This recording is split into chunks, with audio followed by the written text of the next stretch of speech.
بسم اللہ الرحمن الرحیم۔ السلام علیکم ورحمۃ اللہ وبرکاتہ۔ پیارے دوستو، آپ دیکھ رہے ہیں ہمارا یوٹیوب چینل اسلامک حدیث۔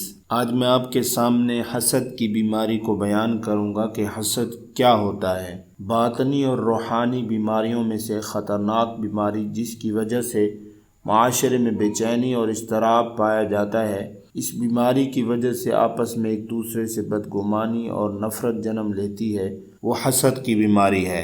حسد کا مطلب ہوتا ہے کسی کی نعمت کے زوال کی آرزو اور خواہش کرنا کہ فلاں چیز جو اس کے پاس ہے وہ مجھے مل جائے، یا اگر مجھے نہ ملے تو اس کے پاس بھی نہ رہے، یعنی مجھے ملے نہ ملے لیکن اس کے پاس نہیں ہونی چاہیے۔ کسی دوسرے کی نعمت کو یا کامیابی کو یا خوشحالی کو دیکھ کر جل بھن جانا، اس کو حسد کہا جاتا ہے۔ حسد دل کی بیماریوں میں سے ایک بیماری ہے۔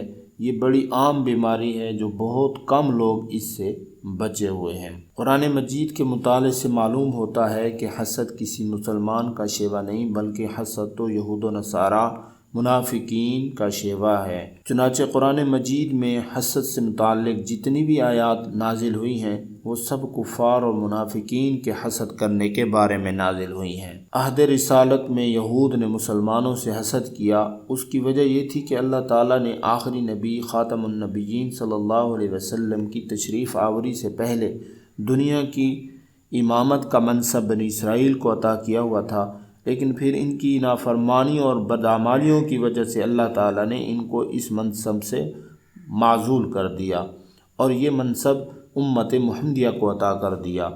حضور صلی اللہ علیہ وسلم کی تشریف آوری سے پہلے اللہ تعالیٰ نے نبوت کا سلسلہ بنی اسرائیل میں جاری کیا تھا۔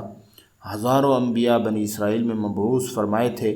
ان کی کتاب تورات اور انجیل میں آخری نبی کی نشانیاں اور پیشن گوئیاں موجود تھی۔ اس بنا پر وہ آخری نبی کی آمد کے منتظر بھی تھے، لیکن جب آخری نبی تشریف لے آئے تو ان کی اکثریت نے ایمان لانے اور آپ کی نبوت کو تسلیم کرنے سے انکار کر دیا، اور اس کی وجہ صرف اور صرف اس بات کا حسد تھا کہ وہ یہ سمجھتے تھے کہ یہ نبوت تو ہمارے خاندان بنی اسرائیل کی میراث تھی، کسی دوسری قوم کو کسی کو یہ نبوت کیوں مل گئی؟ تو اللہ تبارک و تعالیٰ نے فرمایا، نبوت اللہ کا انعام اور اللہ کا خاص فضل ہے۔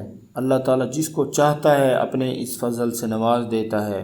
اس پر اعتراض کرنا تمہیں کوئی حق نہیں پہنچتا۔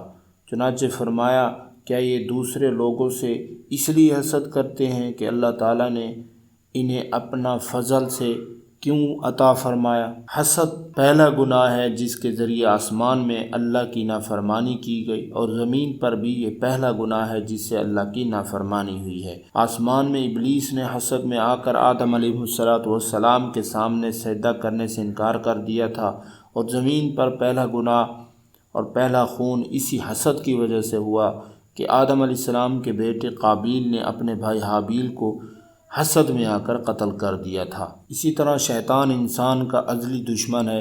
اس کی ہمیشہ سے یہ کوشش ہوتی ہے کہ انسانوں کو آپس میں ایک دوسرے سے لڑنے اور اس کے دلوں میں بغض حسد کی آگ بھڑکائے۔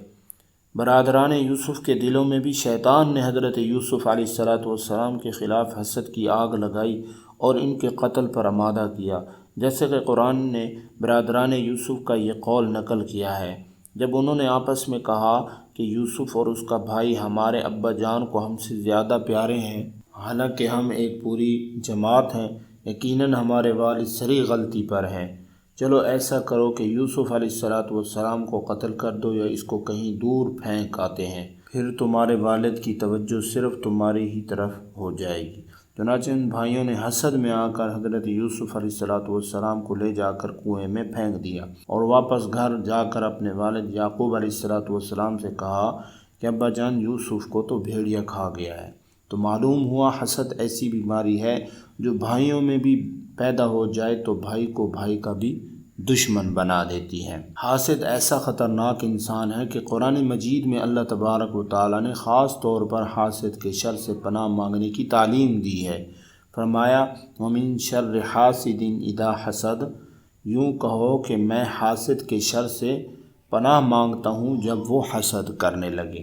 حسد نہایت بری بیماری اور بڑا گناہ ہے، اس لیے اللہ کے نبی صلی اللہ علیہ وسلم نے اپنے بہت سے فرامین میں اس بیماری سے اپنے آپ کو بچانے کا حکم دیا ہے۔